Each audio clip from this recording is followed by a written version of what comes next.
The African National Congress, ANC, finds itself once again at a crossroads, as tensions within its highest decision-making body between conferences, the National Executive Committee, NEC, have reached boiling point. Sources close to the NEC have revealed that a growing faction of influential members is quietly but firmly pushing for President Cyril Ramaphosa's removal. The spark that reignited this internal revolt? His controversial remarks praising the Democratic Alliance's DA record in municipal governance.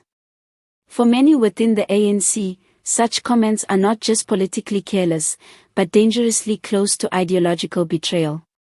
Ramaphosa, during a public engagement earlier this month, acknowledged that DA-led municipalities have demonstrated more consistent service delivery models compared to several ANC-controlled municipalities plagued by corruption, mismanagement, and collapsing infrastructure.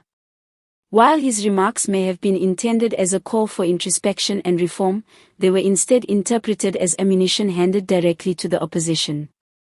Inside the NEC, the backlash was immediate. Senior members reportedly accused Ramaphosa of undermining the liberation movement and eroding public confidence in the ANC by praising a rival party while the governing party battles declining electoral support. One insider summarized the sentiment: "The president has crossed a line. If our leader openly says the DA governs better, then what is the message to voters in 2026? Why should people trust the ANC to govern at all?" This growing storm comes at a time when the ANC is under unprecedented pressure.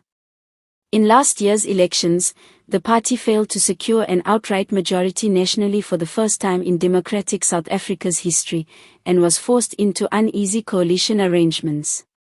The DA has capitalized on this moment, positioning itself as a model of clean governance in the metros it controls, while consistently using the ANC's failures as a campaign weapon. Ramaphosa's comments, therefore, struck a raw nerve, essentially confirming, in the eyes of many South Africans, what the DA has been arguing for years. Within the NEC, calls for Ramaphosa's resignation are now no longer whispers but structured lobbying. Several provincial chairpersons have aligned behind a motion to debate his future at the next NEC sitting.